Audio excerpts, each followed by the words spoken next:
how are we supposed to kind of decipher anymore, especially when it comes to this kind of generated content that we're approaching? Here, you said triple source. Yeah. Maybe. What are we supposed to do? Like how long am I supposed to take to find out, like to research to find out, is this fact or fiction? Yeah. And I might not even know that, no matter how much research I do.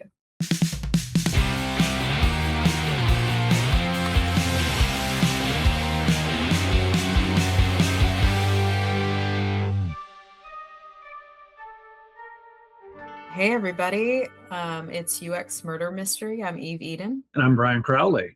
So, Brian, what are we going to be chatting about today?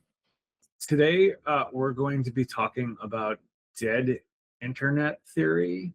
And as I was like looking into dead internet theory, I started asking. I started using Claude to ask Claude, what words could I start saying to summon a bot network if I wanted to test it on YouTube? And it was saying like to say things like mention Ethereum and Bitcoin and investment strategy, passive income, Elon Musk, free courses, AI tools, Moltbook, autonomous agents, make money online, WhatsApp, and trading signals. So I don't know if that's like the equivalent of abracadabra, where suddenly a massive bot network will be summoned from the grave of the dead internet and start just leaving zombie comments. But we'll see. I guess we'll see. We'll see what happens. If you are human, please leave a human comment. Do you know what I was thinking about? I was thinking about on Reddit now, Reddit has added a bot detector to it. Yeah. But I don't know, but like, is that a bot running the bot detector to detect the bots? And then what validates and tells us whether or not once somebody has run a bot detector on who they suspect to be a bot, like how do we validate that? How do we know the real human being is like, I don't know. I am so, what's insane to just think about too is like a few generations removed from us. Like where is the critical thinking skills? Totally. Totally. Obviously we I went to school, you went to school, public school, I went to public school too. Yeah. And we debated Yeah. In school. That's what we did. We stood up, we debated one side, and then the teacher made us debate the other side. Yeah. And so you had that advantage of really seeing things from a 360 point of view. And just like I think that's where things like being moderate and just really seeing things from all angles is good. But I don't know what's going to happen with this, like 2 generations or even one, without just being critical of what it is that we're seeing, what they're seeing. Are they, like just, the imagery, the videos, like how, if you grow up with that, that isn't going to be something where you're going to gawk at, like, oh my God, like, why is there another AI video? That's not how they're going to see it. It's just like really interesting to me on, what it is, like that point of view of someone who's never experienced something maybe unplugged. Yeah. I mean, I feel as though we're losing a grip on we have slowly been sliding away from having a grip on an objective reality. I was talking to friends about this, and I was saying that the metaphor I like to use is, everyone has a water line coming into their house, and the water line that you have coming into your house is your public utility. And for us, the internet has been a public utility of information, and now these companies have polluted it, and now shit is just coming in like half of the time you're going to get a glass of drinking water, and instead you're getting disgusting brown liquid coming out of the doing a Google image search now, or even people looking for a YouTube video, a YouTube trailer for a movie, right? Nowadays, YouTube has really had this problem where they have um, AI, people are using AI to generate fake trailers of movies. So that takes away from the studios. And so it's a public utility that these AI companies have um, started to pollute. Yeah, so just building off of that, what I noticed the other day, so Nashville had this like insane winter storm that came through and pretty much destroyed the trees here. And so there's a lot of power outages, a lot of people without power. And so people went to hotels until their houses got back in order.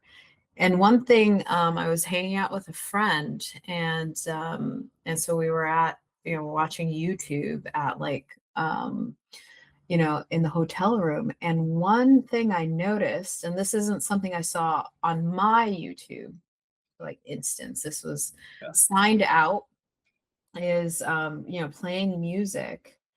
Well, first of all, like you go into the music, you search. What I noticed is the first instances of music that came up, if especially if it was a general search, were AI generated imagery, videos with AI music. And then I think I'm not sure, but I could swear there was a logo in the corner that looked like the Chat GPT logo.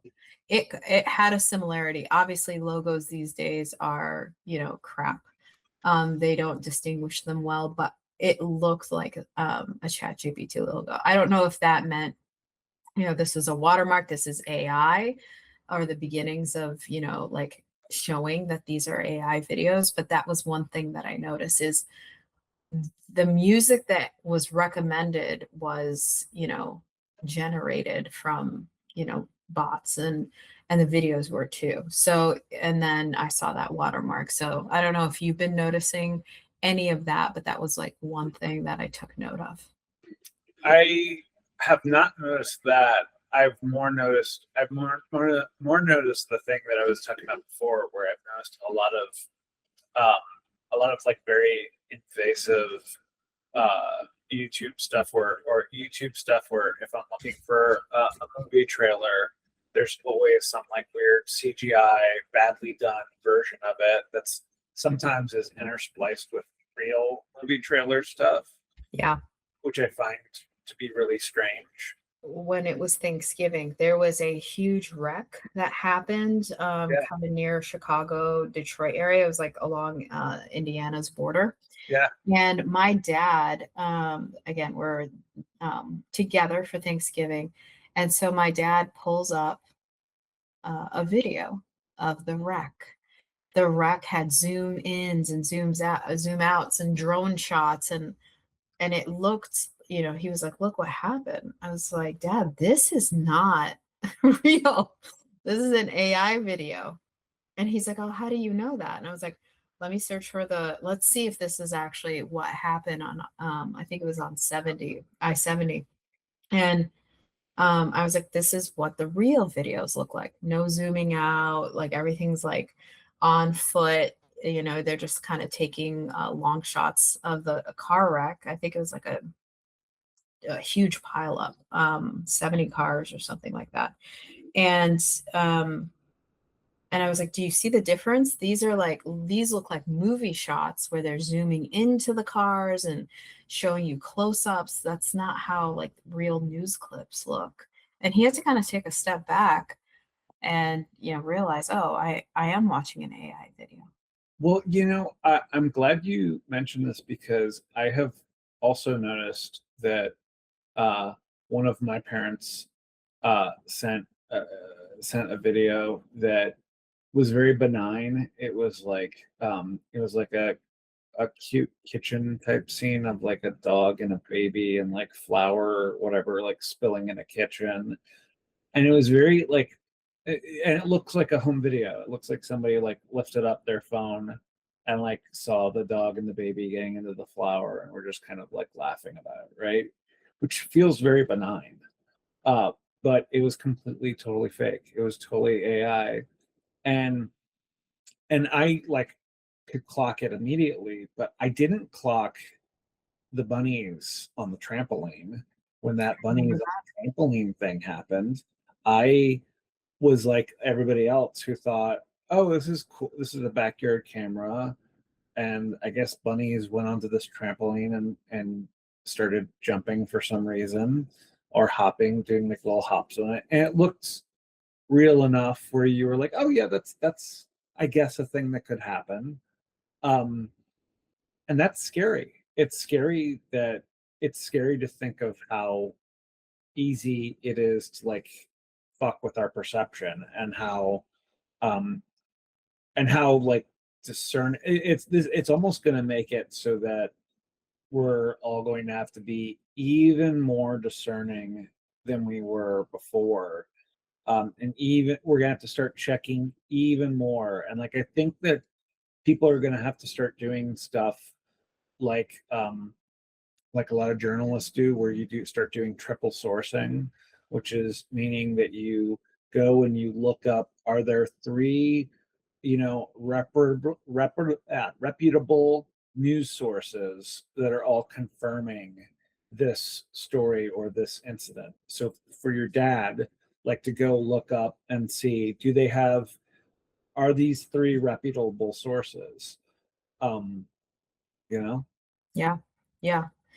Yeah, so I'm noticing, how it is starting to kind of get invasive within our everyday life. And so totally. I think with that, um, we're talking about the dead internet theory. And so when we started to discuss this topic, it was pretty Yeah. broad. I think you and I were like, how do we kind of wrap our arms around this topic? And, one thing I noticed with like comments on videos, that I see generally are cheeky and funny. You watch a video, you're like, I wonder what other people are saying, right?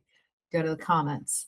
And you're just like, oh, like at least for me, I'm like, humans are, brilliant. Like they're hilarious, like this is exactly what I thought. You want to like those comments.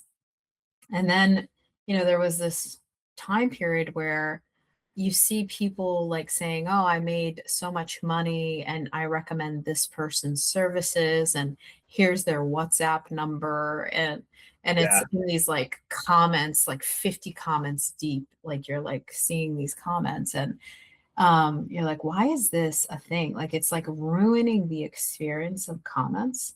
And one Yeah. thing I want to say is, why do we create components like this? Like, why do videos are associated with comments? Like, Yeah. what I mean is, I get that we started off this way, but just because like the web had these standards where it's like, okay, there's comments on videos, or there's a username and password to log into something. Like that doesn't mean that's the right way of doing things either. And so it's just one of those things as designers, like in the UX industry, and I know most people would probably agree with me. Just because we've done something a certain way doesn't mean that we have to continue this practice. It's similar to like the swiping of left and right, like a hot or not Mark Yeah. Zuckerberg's like, That nonsense. design. Yeah. Why are we still using that? Like that doesn't make any sense to me.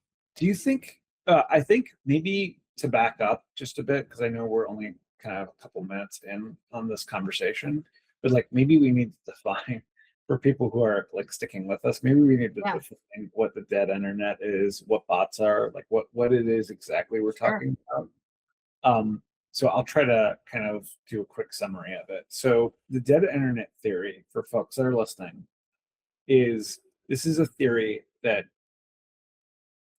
25% of the people, I'm using in quotes, are actually bots, are not real people. And that number is growing pretty rapidly. That it was, so 25% is one out of four, so one out of every four people. But now they're saying it might be closer to one out of every two.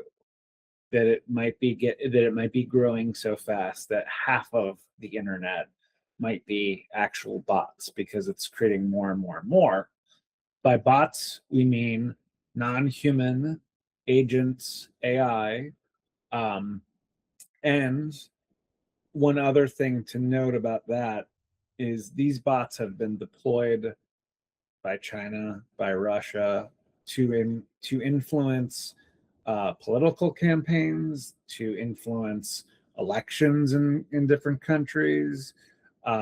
They've been used to try to stoke division in the U.S. So they can be these bot networks can also be weaponized. Yeah, I think one thing to also add to that is Pew Research Center found that that there's a growing share of social media users that many of these users notice that there are accounts that are automated rather than human. And that was something I think I remember too that was being exposed when Twitter was being taken over. Mhm. And it was like, well, most of Twitter are bots. And it's like, Yeah. what do you mean? And so then I think additionally to that, what else I'm quoting here is that they're saying that experts do not agree necessarily that the internet, in quotes, is dead, but the measurable rise of automation, AI content generated, and algorithm um, amplification is supporting this concern that genuine human interaction online is becoming harder to distinguish from machine activity. And I thought that was like pretty provocative too. Yeah.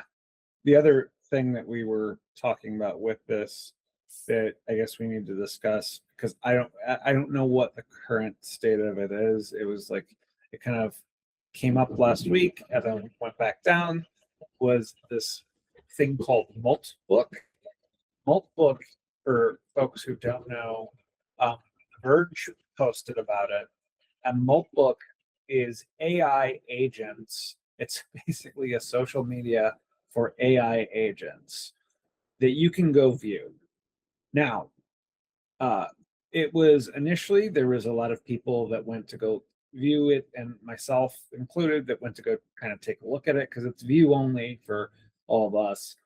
And if you look at it, it looks kind of like a joke Reddit thread, or a joke version of Reddit, right?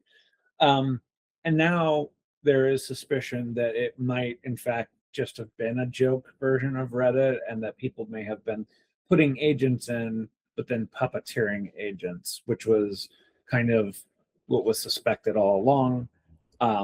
That is kind of an aside, but for people to kind of look into.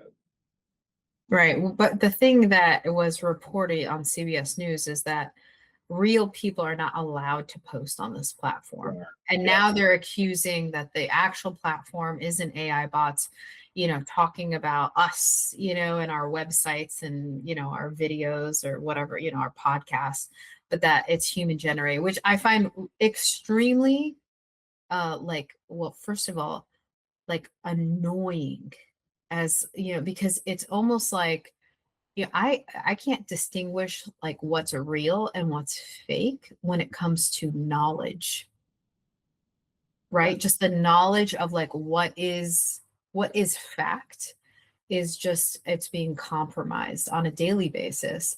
Yeah. Obviously, with AI videos, we were touching on that with like newscasts Yeah. or news reporting, and now we're looking at, like, let's say a website like this and seeing, oh, okay, there's these bots and they're interacting with it, and now we're being told that this is all doctored. So now what? Well, and to that point too, because you brought up CBS News, CBS News has become decimated. They had the Ellisons went in and they hired a woman named Barry Weiss, who's gone in and just kind of utterly destroyed CBS News, and taken a sledgehammer to its credibility. And then it was this week, a third of the Washington Post got laid off, which the Washington Post, I believe, had already been cut to the bare bone. Yeah. But these two are two of the biggest American institutions of journalism, where if we were doing our triple sourcing and I were to go look at these two sources, I would, in the past, I would have said, oh, these are credible sources for me to go look at and to Sure. go understand what's happening in the world. And now we're losing those two. And what is going to happen? Uh Not to mention we had a journalist get arrested for doing reactive journalism, and Don Lemon being arrested. So we're in really, really weird times. Well, I mean, we have to, at the end of the day, there has to be something. I mean, even thinking about like, I don't know if you like follow like Candace Owens or, just like what, like how we're like getting information. It feels like almost like everyone's just doing whatever they feel like is right. Do you know what I mean? There's no governance, there's no guardrails around like how knowledge is being shared. And it, I mean, obviously, like when we got to the internet, right, and we had this like ability of like we can say whatever we want, we can post whatever we want. I mean, I don't think the end result, maybe in some, futuristic mindset, you would say everything that we're going to see, we're going to have to, we can't believe. I mean, like that's like almost what you're saying. This is maybe like something to think about. When you look at history books, Yeah, right? Like one thing that people can count on is the stability of what's being documented throughout history, right? Now there has been challenges like are these history books, you know, like I guess duly noted or like things that we can say these are guaranteed facts. hmm And if we're going to challenge that, that means that there is actually nothing that we can stand on that's like actual like fact. I'm going to just say facts. I'm going to say truth. Let's just say facts. And so, how are we supposed to kind of decipher anymore, especially when it comes to this kind of generated content that we're approaching? It's very bizarre, and it's almost like we may have to count on other ways of. Here, you said triple source, yeah, maybe, but there may be like something else that we need to rely on that we're not even thinking through right now. That may be like just different in a different way because what are we supposed to do? Like how long am I supposed to take to find out, like to research to find out is this fact or fiction? yeah. And I might not even know that no matter how much research I do. That's a good question. I think so. I think just to there's a lot to get into there, but real quickly, I think that I look at history as one of those things where like history, the what's the saying is history is written by the winners or history is written by the victors often. And so sometimes what I think is interesting about history is history can sometimes uh change because we uncover and we find out new information about history, which I love. I love when that happens, and I love Yeah. when we're able to like uncover new ideas. I mean, uh, dinosaurs are a great example of like we have different. If you look at all the different concepts of like what we think dinosaurs look like Yeah. and how that has evolved, right? As we get more scientific information. Um,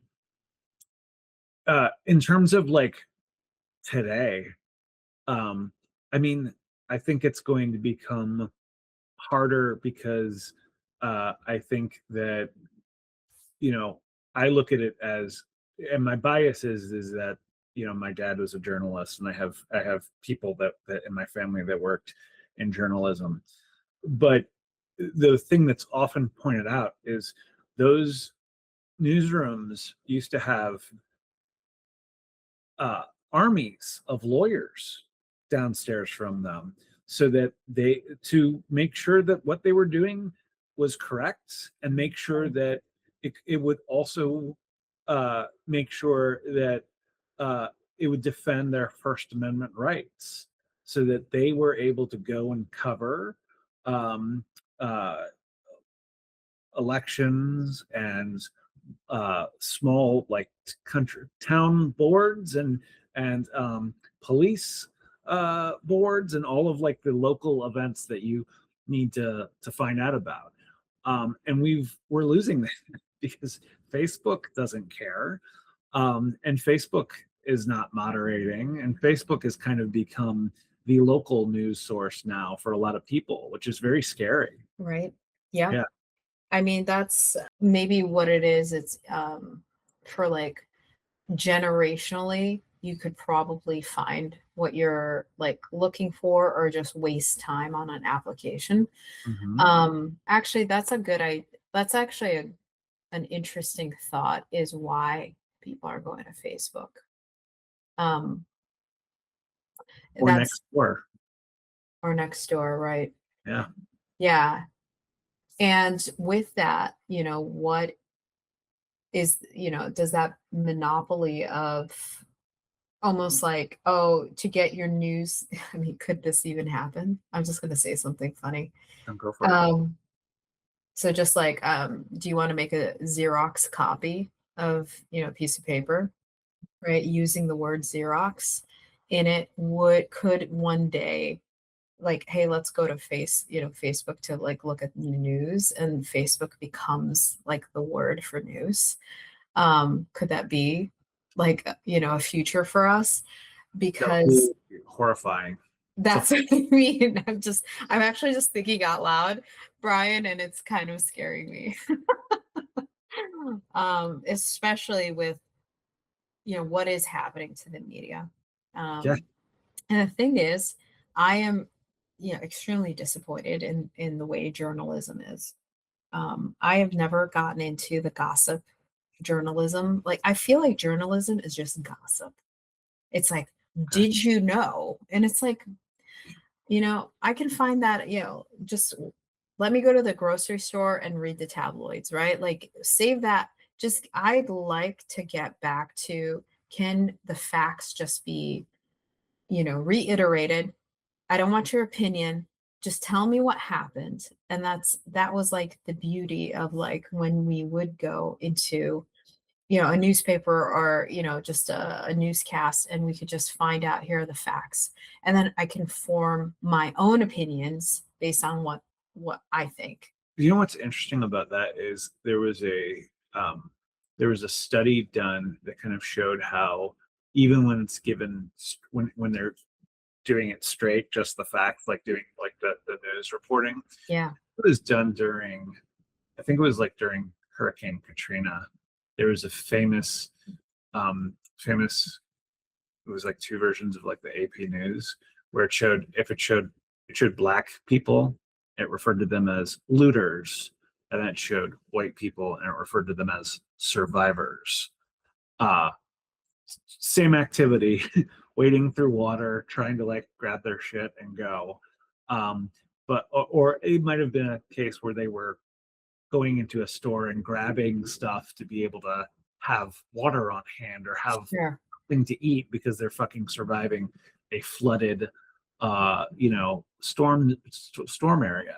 But even that, even with the with the idea of neutrality, how words are used and phrased can shift and can change that. And I think that uh, the other thing that I think is interesting is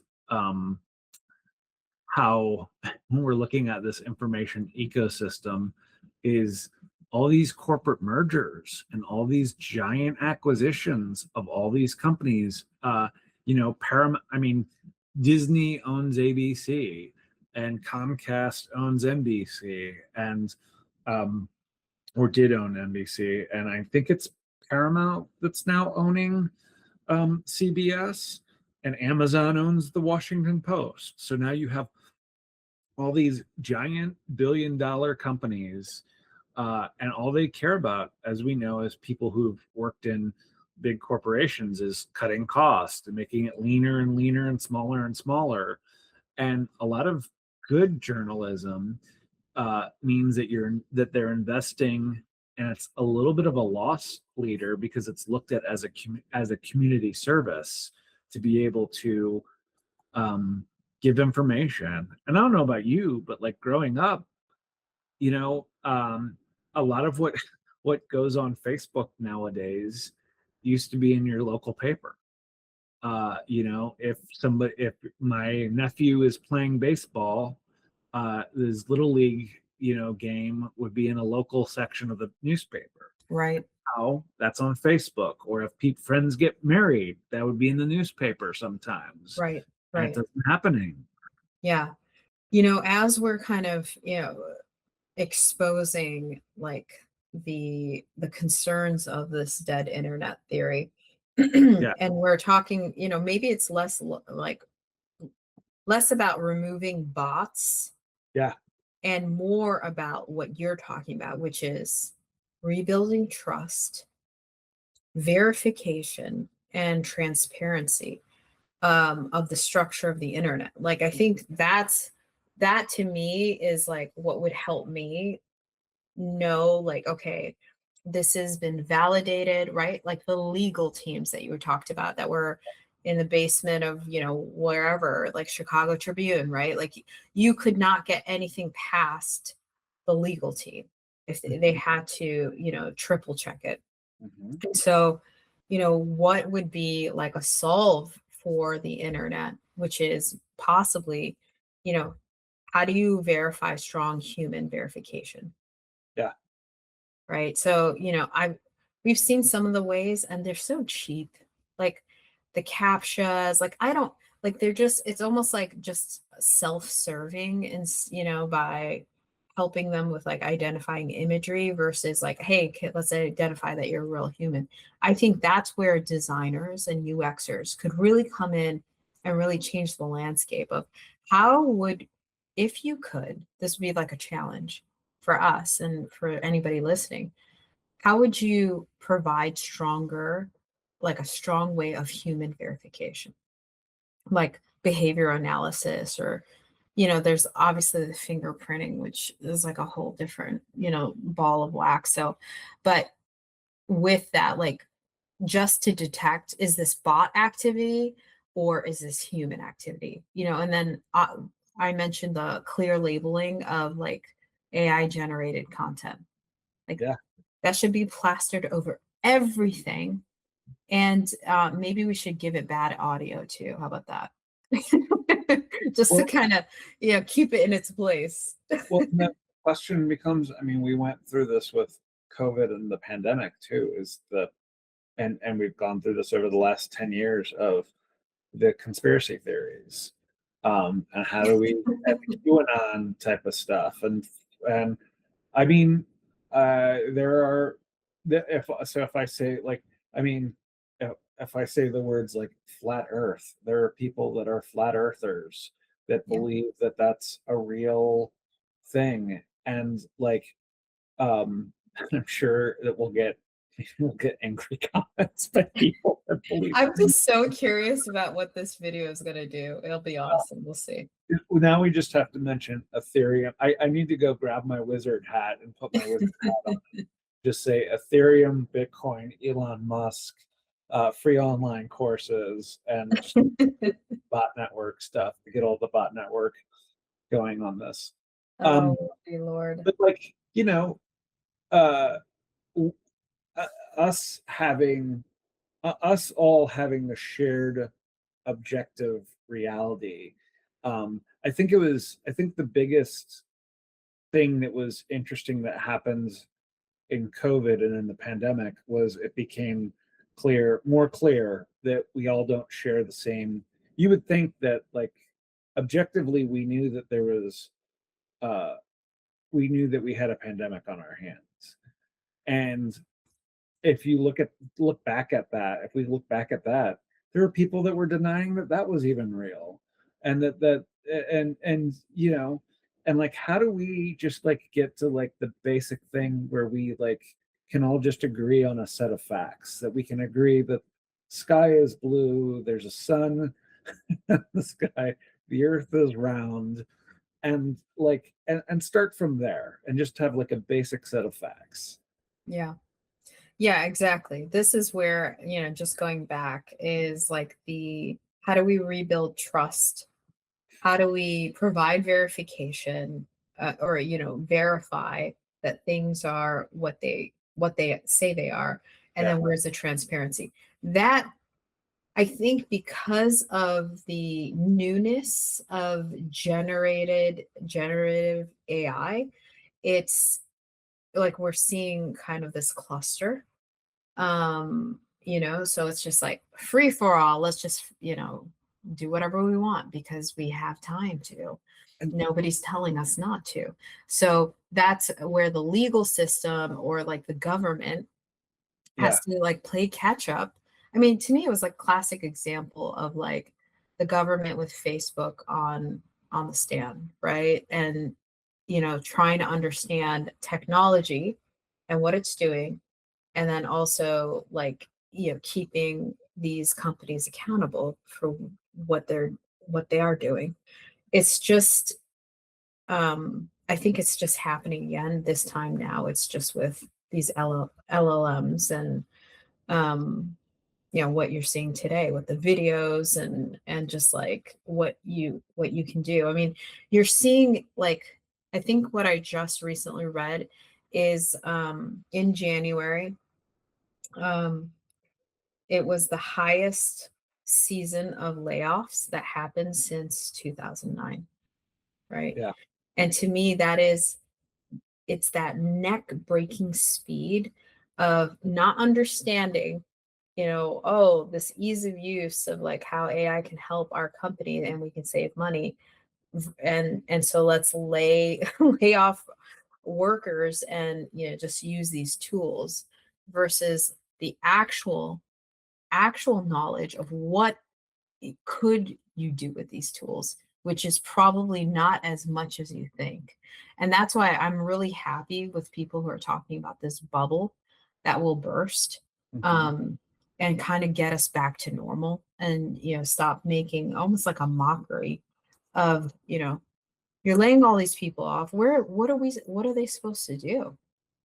Like where are they supposed to go for work? I mean, there isn't, um you lay off like 30,000 people from Amazon between October and January, Yep. October 2025 and January 2026. Where are they supposed to go? Like, what are they, that's like that should be like where someone can't sleep at night, like the C-suite shouldn't be able to relax, because like you have to think about everybody that you're impacting because of your kind of nonsensical, oh, knee jerk reaction of like what something can do for you. I, It's Yeah. I wonder how many C-suite execs have ever lived paycheck to paycheck. What do you think that number is? Well, you know what I do know? What's that? That if a C-suite person, let's say a CEO, this is what actually I recently like learned, or I've known, but I've heard it again. It takes about 18 months for them to find a new job. Have you ever heard of that? Oh yeah. Oh yeah. Yeah.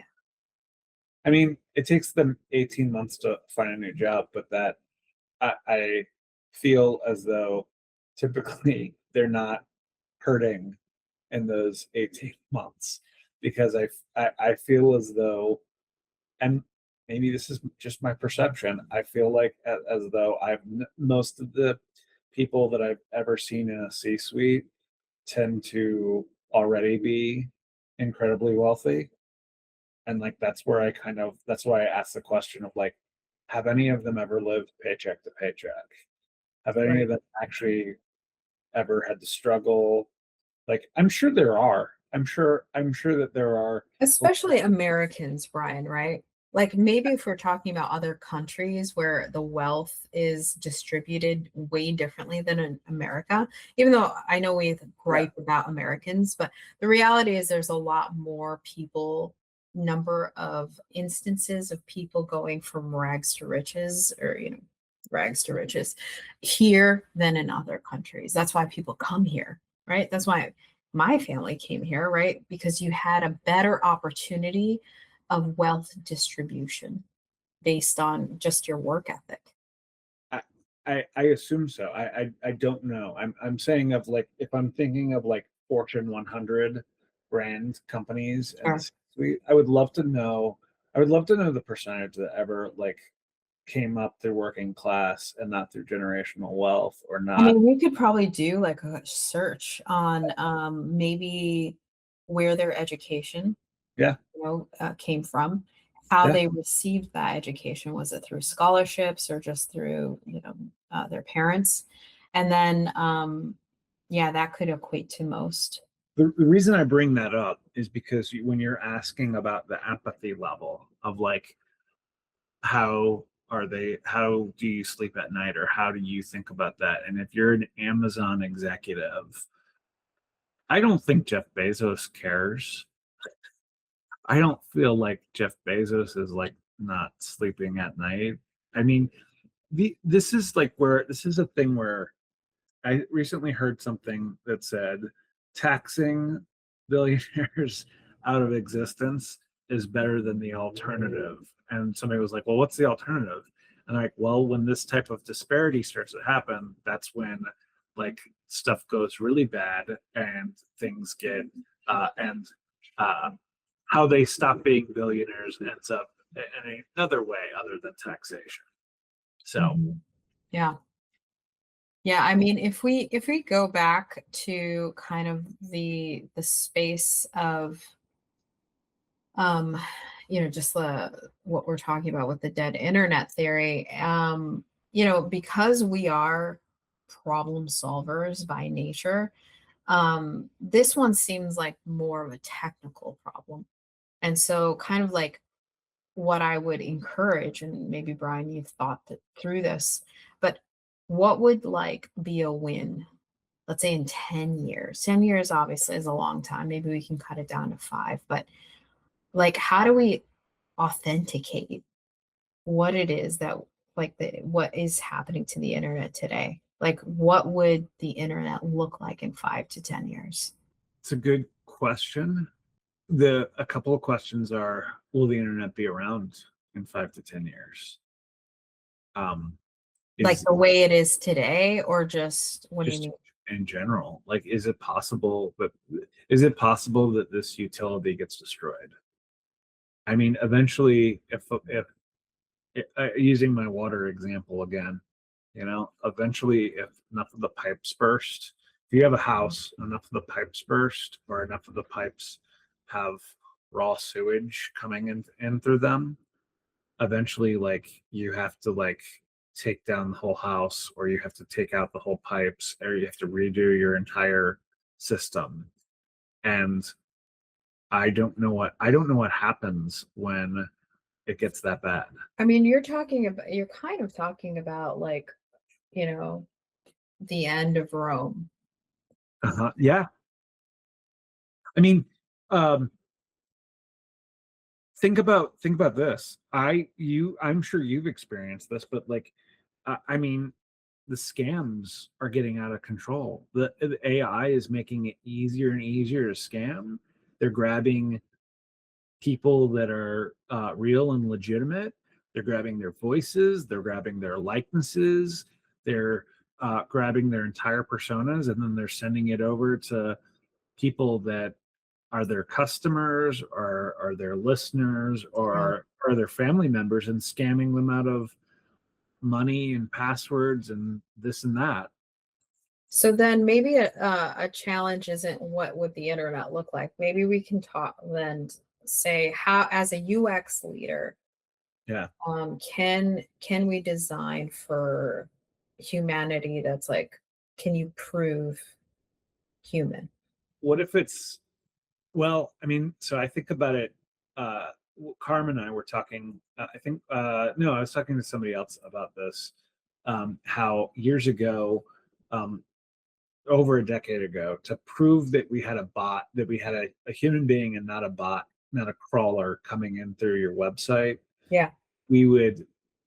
There were the developers would put blank form fields in, and they would hide them so that if you came to a website to log into the website, there was what was called a honeypot. And if the honeypot had text in it, then that told them remove this, block this IP address because this is a bot trying to come in and enter the site. It's not an actual person. Yep. So, uh, but now bots can pass captchas. Bots are able to do so much more. AI has like enabled them to do so much more, and they've also like empowered all of the malicious actors. I would say that if I was a UX leader, um, if I was a UX leader who was like at a large company trying to like make sure that we're safe, I mean, part of it is going to be the pressure of like when I'm uh if I'm Amazon and I'm making the He-Man movie, I don't want a dozen fake AI trailers about my movie. And I think that that goes into like I believe it's called Section 230, Okay. which is Section 230 is part of the law that basically for a long time it means that platforms like YouTube, Facebook, Nextdoor, they are not responsible for any of the content that their users put onto their platform. So basically, it holds them harmless of any of that. And for a while, that has made sense for them in terms of innovation. But I think we're past that now. I think it might now be time to like revoke Section 230 and start rethinking that. Uh, Exactly. I yeah, think that's what you're saying is like changing now that you've met capacity, right? Like not everything continues on the same trajectory. There has to be some sort of we met requirements. Now we enact phase two. And yeah, whatever phase two is in this case, proving human has to change because obviously with examples that we discussed with like like older generations, even younger generations, like the generations that are not going to really decipher anymore because they've just been fed, um, whatever the internet will be. Um, and so how do we do that well? And I think that as a design leader, this is like we should be thinking about this now, like and or before, even like way before this. what does this also have in common with a theme that we have spoken about with Roblox and Robinhood and all these other things that we've talked about is moderation and all these companies not wanting to pay money to go into moderation. I mean, you lay off dozens of employees at Amazon, and that's not going to help. That's not going to help in terms of like your fake products or fake reviews or comments or like all the other garbage that happens on these Yeah, platforms. who reads these product reviews anymore? These 5 stars. Who cares? Why are we still doing this? Like nobody's reading that. They're looking for validation of your product in other sources. You know what it is? Word of mouth. Yeah, It's yeah, going right back to IRL, right? In real life discussions. Did you use this? How did you what did you think? I don't want your video. I don't want someone who you're paying. I don't want your affiliate link. It's just bullshit, right? Like this is like where, you know, this will die yeah. because no one's going to buy your product because it doesn't it's not deemed as real. Like if I see 5-star reviews all throughout your site and I don't hear of one, because reviews are being approved now, right? Like I remember submitting a review for, maybe it was like Nordstrom, or what was it? It was like one of those sites, and they had to approve my review. Why? So if I said something, you know, like that's like, I don't like the product, is it not going to be approved? Yeah. So that's already happening. I mean, we just had an event last night with the UX meetup group here in Nashville, and somebody brought up, like, I don't read those 5-star reviews. I don't even look at that. I'm just validating it in other ways. Eve, have you heard any UXers say this thing that I find that I'm really troubled by, that I'd love to know if you've heard this? I've heard people talking about designing for bots now, like UX practitioners that are like trying to start advocating that we should be thinking about designing for bots. Not like that. Um, what came to mind, this is what I thought through, was when I started to see the Moltbook website, and there's this like declaration of like how bots are complaining about humans, telling them what to do all the time, and they're like, oh, what about us? I thought to myself, what is happening here? So what my mind went to is, anyone that's kind of grew up in the age of the internet, like the younger Gen Alpha probably and younger, they may look at what they're saying, and to our generation, Gen X, millennials, you guys are insensitive to the AI bots. That's interesting. I look at it when I hear that, when I heard designing for bots, I was like, to me, I'm like, no, our role is like human-centered design. Maybe that's me being too old school, but I'm like, no, we're fucking human-centered design. We're not designing for the bots. We're designing for the real human beings. Um, that leads me to, like, there's a question here that I wanted to throw at everybody, which was the idea that just to do this as like kind of an experiment, was to ask our viewers, can you comment, I'm real, with the answer of what our podcast name is to prove that you're not a bot. And if you've had a bot encounter, can you share your most obvious bot encounter?